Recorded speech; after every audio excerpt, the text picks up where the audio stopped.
Whoever comes to me shall not hunger, and whoever believes in me shall not thirst. I am the light of the world. Whoever follows me will not walk in darkness, but will have the light of life. I am the door. If anyone enters by me, he will be saved, and will go in and out and find pasture.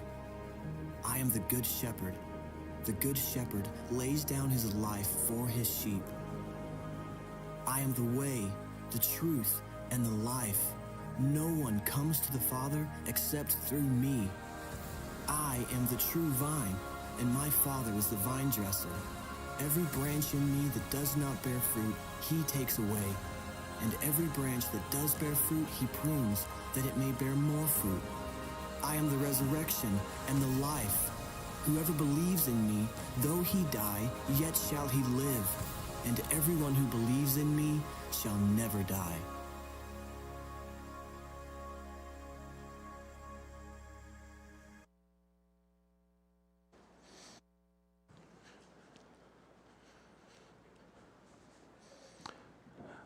All right, so it seems to be my problem, not their problem. That's good. Doop-doop.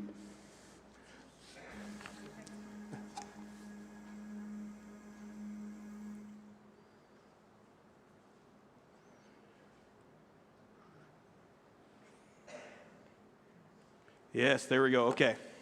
Thank you for bearing with us with technical difficulties. So this morning, we're continuing the sermon series on the I am statements found in the Gospel of John. Or these 7 I am statements are ways that Jesus is describing himself to the people that he's speaking to, and really to us. And so if you go back to the Gospel of John and the end of the book of John, he explains why he wrote the things that he wrote. And he says that he wrote these things that way you may believe in who Jesus Christ is and have life in his name. So believe in who he is and have life in his name. So every I am statement that Jesus declares here is for that purpose. It's for you to be able to understand more fully who he is and then have life in his name. And so we started in John chapter 6 where he said, I am the bread of life, right after feeding the 5,000. And then Jesus said in John chapter 8 that I am the light of the world. And then he healed the blind man and gave him sight. And then in John chapter 10, he says that I am the gate and I am the good shepherd. And we believe he told this illustration, this I am statement, as he was standing among the wilderness and among the flocks that were there. And then today we're going to talk about the idea that he is the resurrection and the life. And we're going to look at the story that is found in John chapter 11. And this is a very famous story, a story that is well known. It's the story of Lazarus' resurrection. Right in the middle of this story, Jesus makes this great declaration that he is the resurrection and the life. And it's not that he just provides resurrection and life, but he actually is the resurrection and life. He doesn't teach just a new theological idea, but he says the theological idea is pointing to me. I am the resurrection and the life. And so my hope for you this morning is that you know and believe, maybe for the first time, and maybe renewed, that Jesus is the resurrection and the life. And this truth isn't just for some future reality, but this is something that impacts your practicality. It actually impacts your life today, that you know who he is. And so I'm just going to kind of set a little bit of the context for you, because we're going to pick it up in verse 17. So the story is kind of like halfway through, but it's somewhat of a familiar story. So starting in John chapter 10, Jesus was in the city of Jerusalem, and he was fellowshipping with and celebrating some of the feasts that were going on there. And then all of a sudden the crowd tried to stone him. Right? They picked up stones to throw at him and to kill him. And yet he slips away. And so you find him in the wilderness ministering to the crowds that followed him. Right? So that's how chapter 11 sets up. He's in the wilderness, and all of a sudden this news is brought to him. News that his family friend, this man named Lazarus, is sick. Right? He's not too far from the city. Bethany is where the city where Lazarus is from. Bethany is about 2 miles from Jerusalem, and Jesus is in the wilderness. And so he's not very far physically from where this is all taking place. But there's a runner that comes out and says, Lazarus, your friend is sick. right? And he hears that news, and many of you know this part of the story. He kind of sits on it, right? He sits on it, and the disciples are kind of confused. They're not really sure. Jesus says he's sleeping. They think he's just resting, and he's like, no, he's actually dead. And it's actually to your benefit that I'm not there. And he says this phrase, and it's kind of a weird phrase. He says, this is for the glory of God, so that the Son of God may be glorified. So twice in that sentence, he says, this is for the glory of God, so the Son of God can be glorified. And so the death of Lazarus is for the purpose of God's glory. Right? And it's a hard thing for the disciples to understand. It's a hard thing for us to understand, that how can something so horrific, something so evil even, be for the glory of God? And then later he even says that he's glad he did not go because of the fact that it would help them, the disciples, to believe. Which I always love that Jesus kind of talks about building their belief even though they already believe. So there's this element of faith that is a continual growing. Right? The disciples already believe in who Jesus is based upon the understanding that they know at that time. But there's always going to be this growing.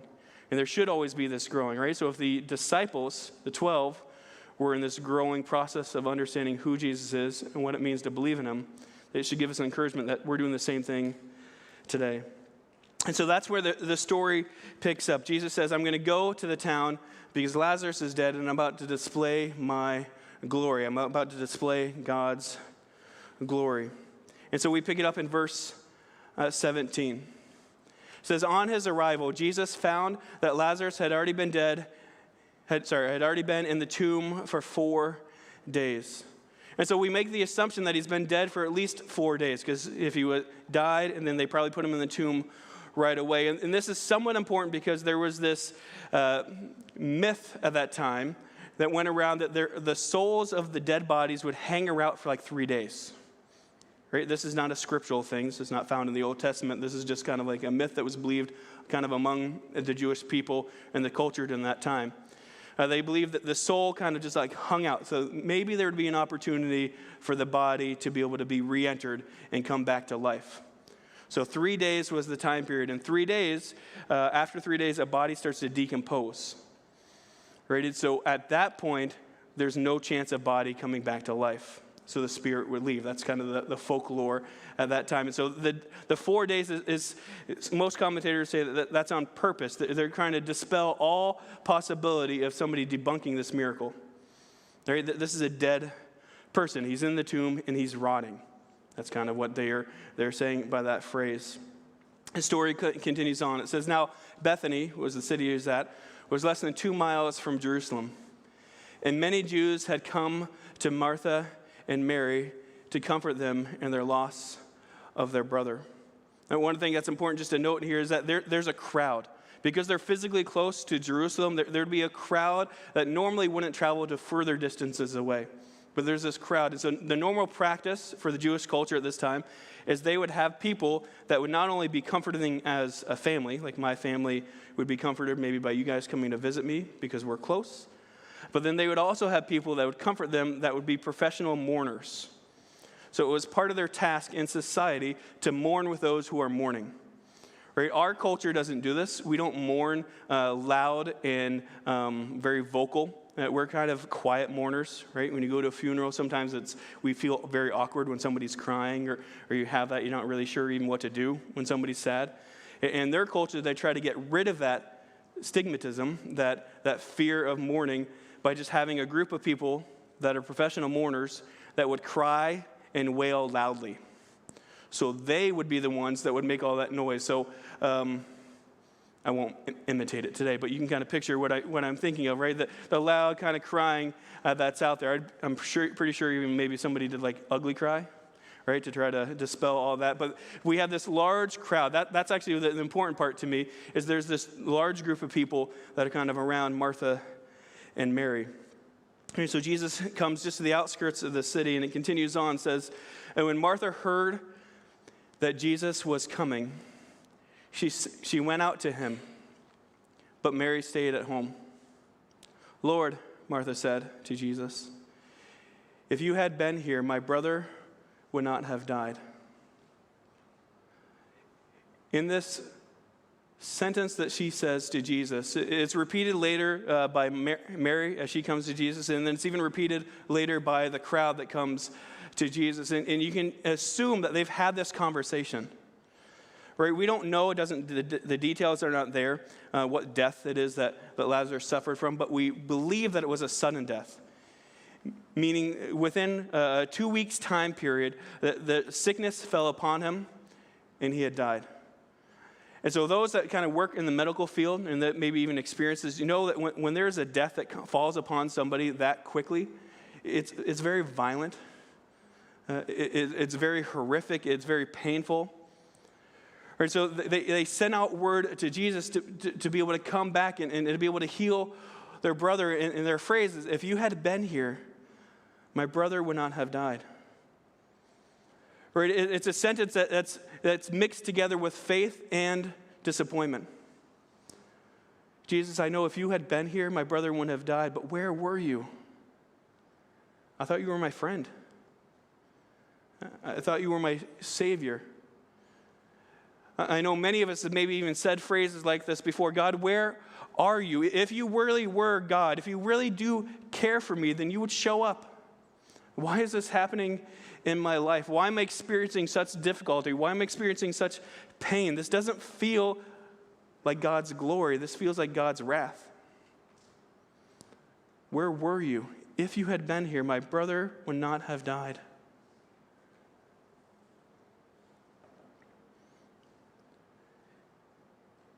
Why didn't you show up?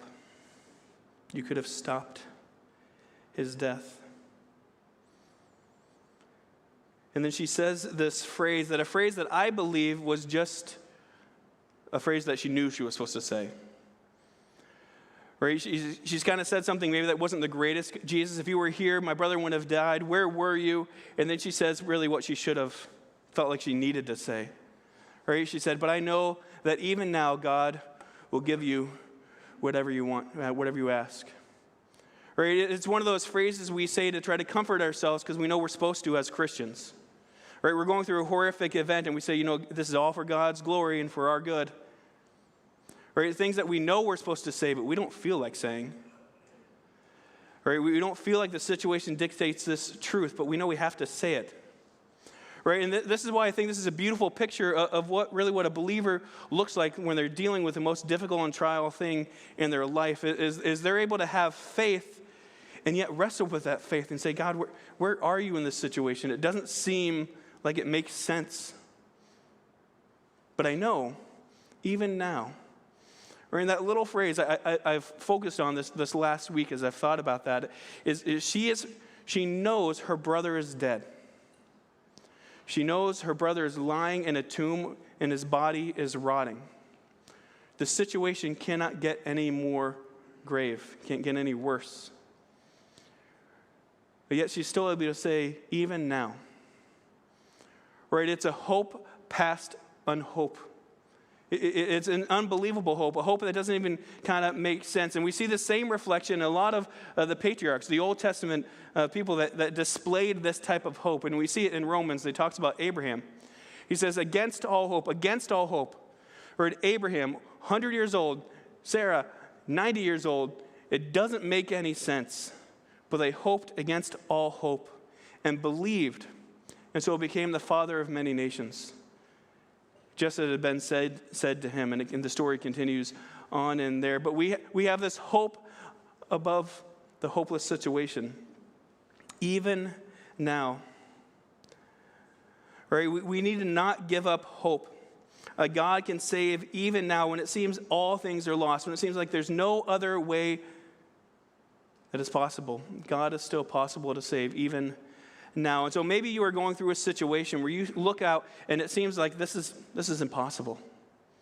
Everything is a dead end. There is no other side of the rainbow. There is no silver lining. All I see is the grave and the stone before it. Jesus is reminding us, God, through his word, through Martha here, and saying, even now, there's still hope. Right? God is the one that can do the miraculous. Right? Sometimes we even feel that for ourselves, that God can't save us or rescue us or redeem us or change us or whatever it may be. But even now, he can do whatever it asks. God will do whatever he asks to Jesus. Right? There's, even in her disappointment, there's still a sense of hope. And then Jesus responds to her. He says, your brother will rise again. And so this was a phrase that was said often in Jewish funerals. Right? If you were part of the Pharisees, so I know sometimes the Pharisees get a bad rap because they do in the Bible, but there were two Jewish groups, the Sadducees and the Pharisees, and they disagreed with each other theologically. I don't know if you knew that. But so the Sadducees only believed the first 5 books of the Bible. They didn't believe in all the rest. The Sadducees did not believe in the resurrection. The Pharisees believed in all the Old Testament, and they believed in the resurrection. And so she was part of this Pharisee group of people teaching theologically. And they would teach that in the end time, in the last days, people will rise again. You're going to see that in a second from her next phrase. And so typically at a mourning service, or where people would be mourning, they would say, you're going to see your brother again. All right, it's kind of like today, if I had a family member that died, somebody maybe would comfort me and say, you're going to see them again in heaven, you're going to see them in the future. And so that's this kind of phrase. And so that's the way Martha hears it. And she hears it as just this future event that's going to take place. Just this future thing that's maybe to kind of take away the blow of death. But what Jesus is trying to do, he's trying to turn her eyes from grief to resurrection. He's trying to change her mindset from only looking at death to actually looking towards life. And so that's why Mary responds. She says, Martha, not Mary. Martha answered, I know he will rise again in the resurrection of the last day. And so one of the things that I love about this phrase is that she understands the theology, but she doesn't get the practical application in her life today. Oftentimes, as believers in Jesus Christ, we do this across the board, is we can say, okay, I understand that God is sovereign, but how does that work in my life today? Right? I know that we are raised with Christ, but how does that impact our today? Or the list can kind of go on, as we understand the theological understanding of it, but we don't understand its practical application. How does it relate to my life? Right? And Jesus is about to kind of open up this window for her and describe this in a fuller, more complete way. It's important to know that she only thought that it was just for a future event, where he's going to tell us, no, it's actually for today. And this is where the saying comes in. Jesus told her, I am the resurrection and the life. The one who believes in me will live, even though they die. And whoever lives by believing in me will never die. And so this sentence is a little bit confusing. He makes this great declaration that I am the resurrection and the life. It's not just an idea. It's not just a teaching. It's actually a person. It's me. I am the one that's going to bring and give and provide resurrection. I'm going to give new life. And if you notice the order of them, I'm the resurrection, that has to take place, and I am the life, which takes place second. Right? I'm going to give breath to your lungs where you were dead. I'm going to give you ability in your life where you were unable to live for my glory. And then that's going to provide life. You're going to actually be able to live for me. And this idea is this already and not yet. So Martha understood the not yet. She understood that there was going to be a resurrection at the end of days, at the end of times. You can read through the Old Testament, it kind of teaches that idea, but she didn't get the today implication of this truth. And so Jesus is entering in saying, no, the resurrection isn't just a future thing, or resurrection is a today thing. Right, so he first answers the future thing. He says, the one who believes in me, that's key, who believes in me, will live. All right, will live is a future thing. So you will live if you believe in me, even though they die. So that's talking about the physical body resurrection, that we're going to have a resurrection bodily. Right? We're going to rise again at the end days. There's the end of the time where we're coming, and our body's going to be like Christ was. We don't know 100% what that's going to look like or be like. I would love it if I could rise from the grave with my younger self body. Right, is in better shape, looked really good, I had a nice haircut, right? All those different things. You want like kind of the younger, I don't know, tangent on that one, sorry. But you're going to have this new body that's going to come up. We do know that you can still eat. Jesus traveled through walls. He even flew, right? Ascended into heaven. I don't know. Right? But there's going to be some aspect of our body that's coming in the future. Right? Even though we die, we're going to live. There's going to be this future resurrection.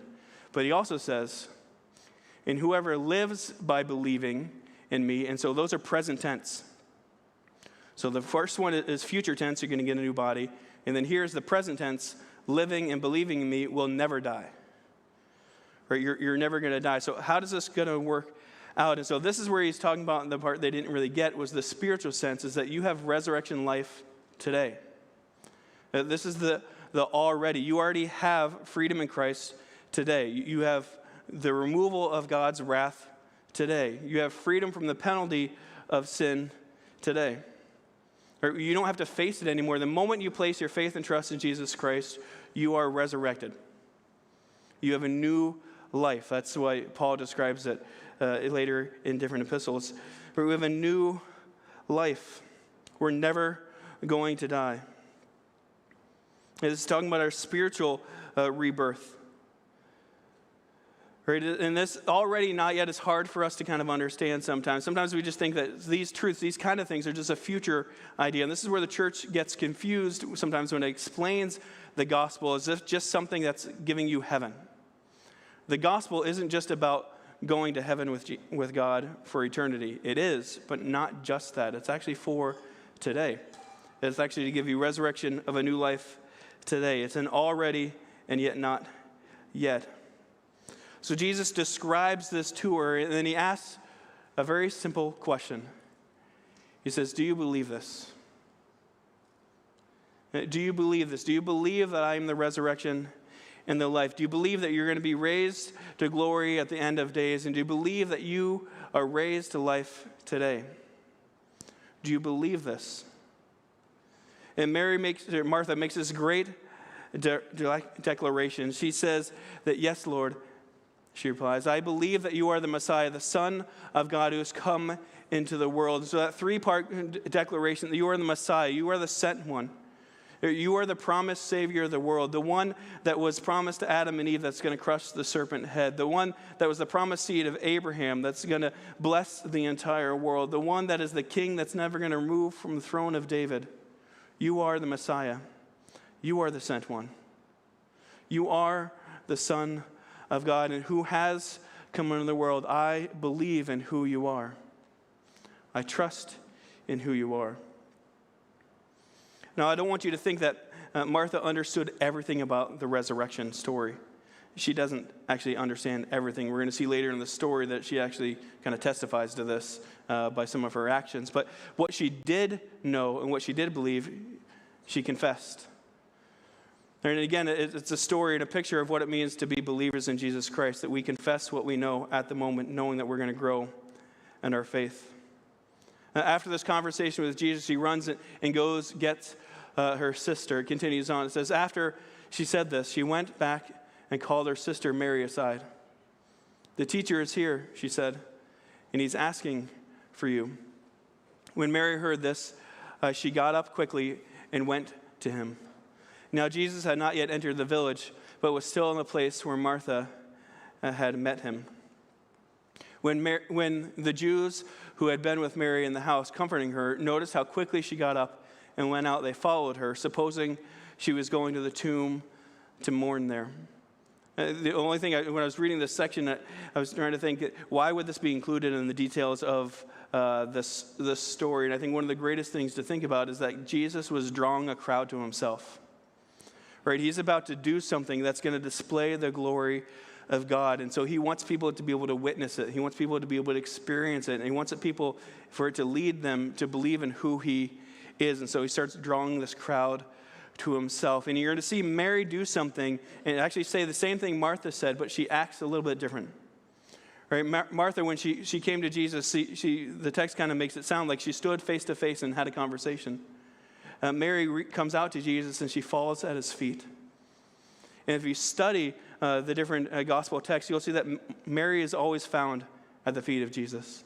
Right, in Luke, when there was a dinner that was being had and Martha's running around really busy to get everything in order, Mary is found at the feet of Jesus listening to his teaching.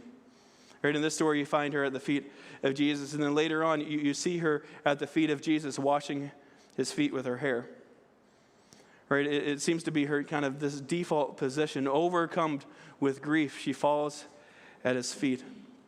When Mary reached the place where Jesus was and saw him, she fell at his feet and said, "Lord, if you had been here, my brother would not have died." Again, that same phrase, that same sense of grief. She fell at his feet and said, if you had only been here, my brother would not have died.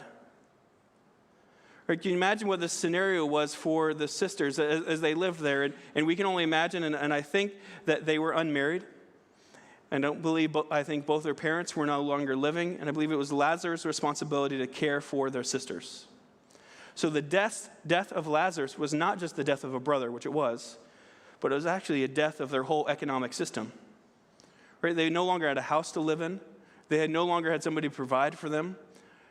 Right? So when you think about the implication of the reality of that, it's not just grief and death. That is horrific as it was. It's a shattering of their entire life. Right? They are completely without hope, not only in grief, but also in life. And they're overwhelmed by this, and they fall at Jesus' feet. Right? They had to watch their brother breathe their last breath. Right? Labor in his breathing, maybe coughing and sickness, and all the time looking out the door thinking, is this him? Is he coming? Or the runners come back. So obviously the message was there, so this guy was able to go there and back, and yet Jesus is still not here. And right, every morning maybe looking out the door and thinking, where is he? Where is he? Is God going to show up? Is Jesus going to show up?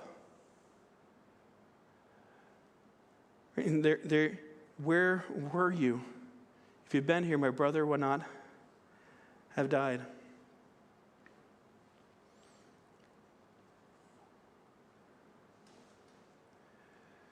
When Jesus saw her weeping, and the Jews had come along with her also weeping, he was deeply moved in spirit and troubled.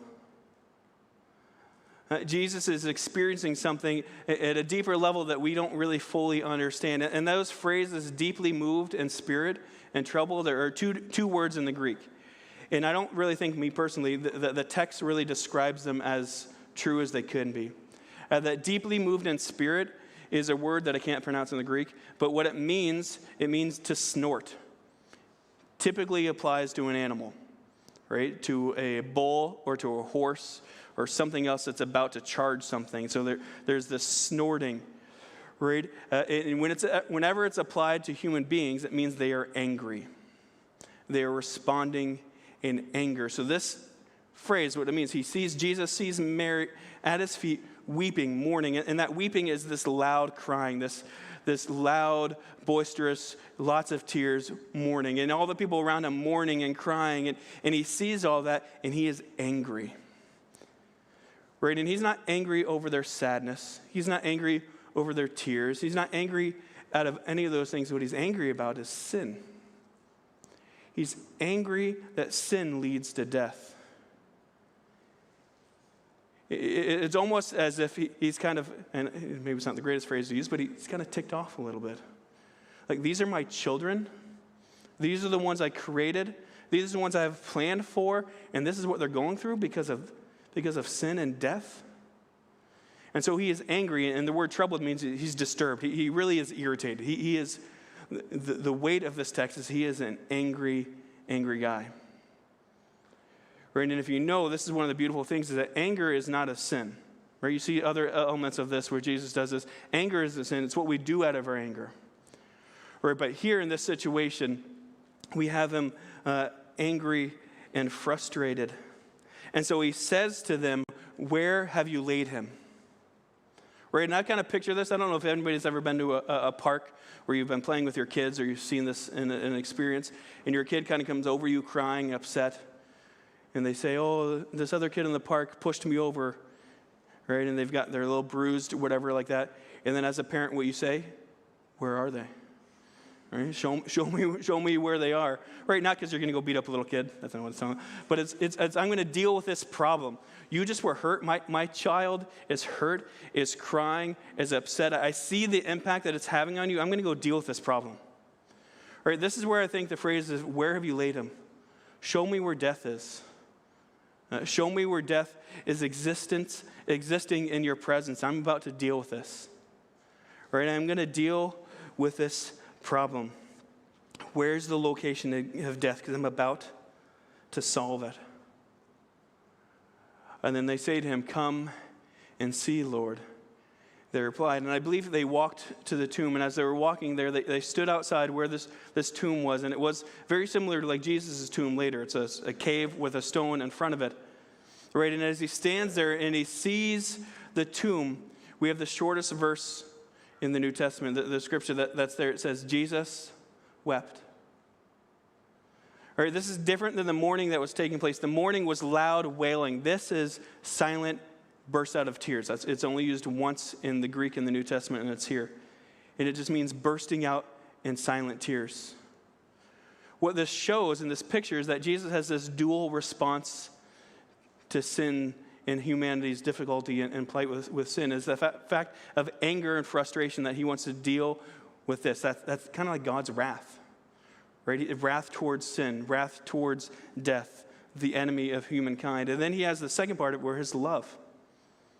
Because of his love for humanity, because of the love for his friend Lazarus, he cries.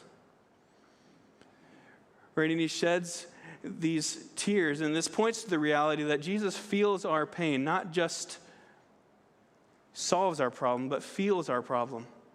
Right? He feels every aspect of this. And he's not really weeping over Lazarus because he knows he's about to raise him from the dead. So I don't think that's the focus. He's crying over the impact of sin on humanity.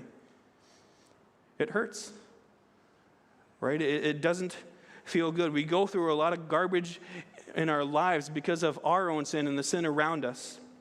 And so he's weeping over the impact and result of sin. He is broken over our brokenness. Right? He's broken for us. And the people see his weeping, and they respond in one of two ways. Right, they say, then the Jews said, see how he loved him.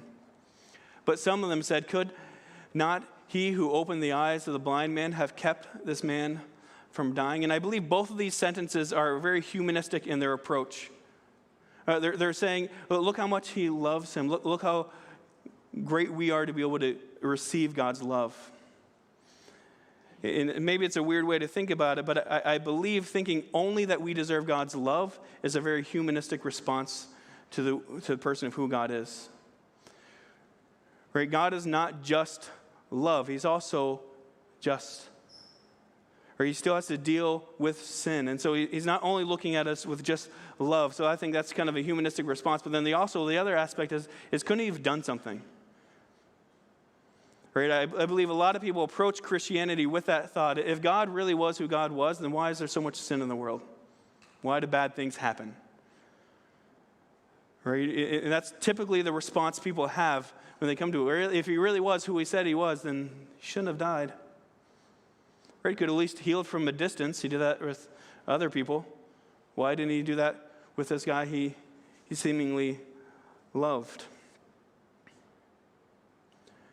And then the next verse it says, then Jesus once more deeply moved, that same phrase, angered, frustrated, disturbed. He came to the tomb. It was a cave with a stone laid across the entrance. Right in here, I love John Calvin writes this. He says, Christ did not come to the tomb as an idle spectator, but as a wrestler preparing for the contest. He groans again because the violent tyranny of death, which he came to overcome, stands before his eyes. And so you kind of picture Jesus almost like working himself up. Right? If you think about a boxer going before a match or somebody that plays any kind of sport and they're ready to go for the competition, they've got pump-up music, they've got all the stuff kind of going. They're getting themselves ready for the battle that's before them. And I think this is what Jesus is doing. He goes to the tomb and he's about to go to fight for us. Now, this is kind of like the pre-fight before the main fight, which is going to be on the cross. But he says here, I'm going to demonstrate a little bit what I'm about to do on the cross. I'm going to defeat death. And so he's working himself up to be able to fight on our behalf. To be able to fight for us. And so he says, take away the stone.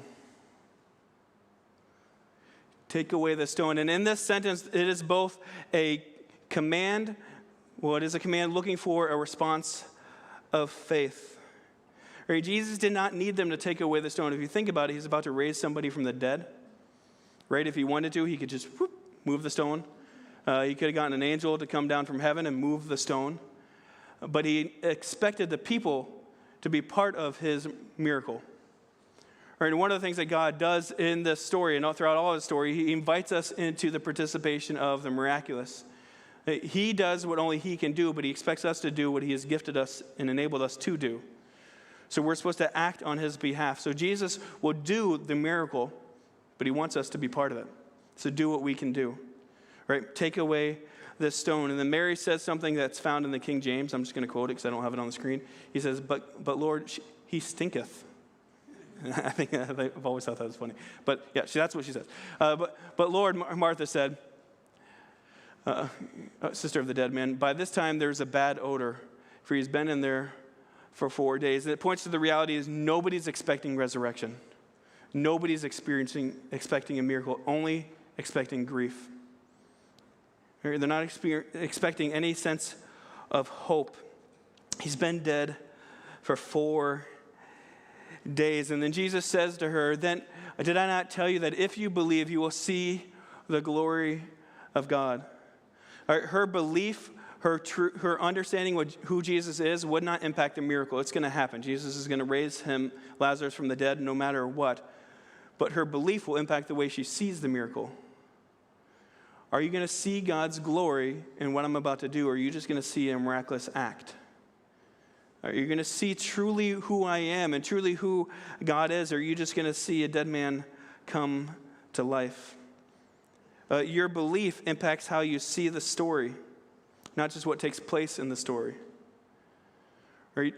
Do you believe? And so many people are just content with just seeing and experiencing the miracle. They just want good things from God. They just want God to do a miracle in their life, but they don't actually want God. They don't really want his glory. So Jesus confronts this with Martha and says, I'm about to show you my glory, not just a miracle. Right? I believe she believes that she tells everybody to move the stone away, and that's what takes place. So they take away the stone. Then Jesus looked up and said, Father, I thank you that you've heard me.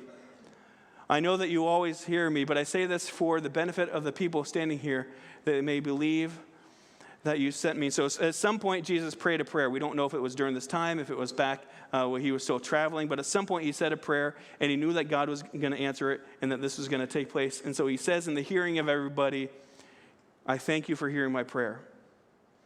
And he does that so they can believe. His hope is that when they believe, then they understand that he is sent from God. He's not there on his own power. And then when he said this, Jesus cried out in a loud voice, Lazarus, come out. Right? And he called out in a loud voice, not because of the fact that he needed to yell, but because he wanted to dispel any ideas that this is just some kind of magic trick. Sorcerers during that time would say they could raise people from life, and they would whisper cantations underneath their voice. Right? And so by speaking in a loud voice, he's saying this is totally different than that. I am calling a dead man to life. And so you can imagine they rolled away the stone. Everybody is silent. The stench of the rotting body kind of comes out, and everybody can kind of smell it. Death stinks. Physically and actually stinks. Right? They can smell it, and the stone rolls away, and Jesus says, Lazarus, come out, and everybody is silent, looking in the cave, seeing what is going to take place next. And I don't know what the timeline is, if it happened immediately or if there was, for a dramatic effect, a little bit of a pause, but I believe there was a pause. And then suddenly his chest starts to move. And everybody kind of looks around, and then his head tilts to side, almost like somebody being woken up from a long sleep or a nap, and he swings his legs off the stool that he was put on, and he stands up. Right, and to everyone's amazement, he hobbles himself out of the grave. And one commentator says there's this double miracle because he's bound up in grave clothes, that one, he raises from death to life, but then also he somehow floats outside of the tomb. But he's out there in front of him. This dead man is alive. And it says, when the dead man came out, his hands and feet were wrapped of strips of linen and the cloth around his face. And Jesus said to them, take off the grave clothes and let him go.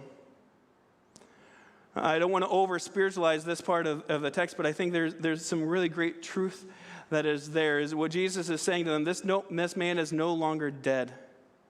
He doesn't need to look like it. He doesn't need to act like it. Remove the grave clothes. You're no longer dead. You don't need to be dressed like you are. Right, and I believe this is one of the things that he says to us, even in the later epistles, both in Ephesians and Colossians, it says we're to put off the old man and put on the new. Right, Colossians even says we're to put off the old clothes and put on the new clothes. Right? It's referring to this idea that we were dead and we were dressed like the grave clothes, but yet we are no longer dead, so we need to take them off. But do you notice who takes off the grave clothes? If you notice, it's not Lazarus. He doesn't say, Lazarus, take off the grave clothes. He says to them, take off the grave clothes. Removing the clothes of death, our old life, is body life, is body work, which means I need you to help me remove the clothes of death that I'm still wearing. Right? We need each other to be able to do this in our lives. Right? To remind ourselves, hey, that's your old dead clothes that you're still wearing and living in. You need to take that off. Put on the newness in Christ. And so this is a body life exercise that we're called to do. We're to put off and to put on and live in the new. And this is something we do together. And then finally, it ends with two responses. And this you see every time Jesus does something. Right, therefore, many of the Jews who had come to visit Mary and had seen what Jesus did believed in him. That's the first response. They see the miracle and they see the glory of God. They see the act and they believe. They see God's glory. But some of them went to the Pharisees and told them what Jesus had done. This other group, they saw the miracle, but they didn't see the glory. They saw the miracle, but they didn't see the glory. And my question to you to end is do you believe this? Similar as Jesus said, do you believe this? Do you believe that Jesus is the resurrection and the life? Do you believe that he has raised you from death to life, and that starts today? That you're not dead anymore, that you're not living according to the flesh anymore, that your grave clothes can be removed and you can live in the newness of life. Do you believe this? Or have you just seen the miracle and not seeing the life that comes with it? Do you need to be reminded of the even now, that even now, even though death seems to be looming before you, even though everything seems destructive, that there's still hope of resurrection? Do you see the story but not God's glory? Do you believe this? Let's pray.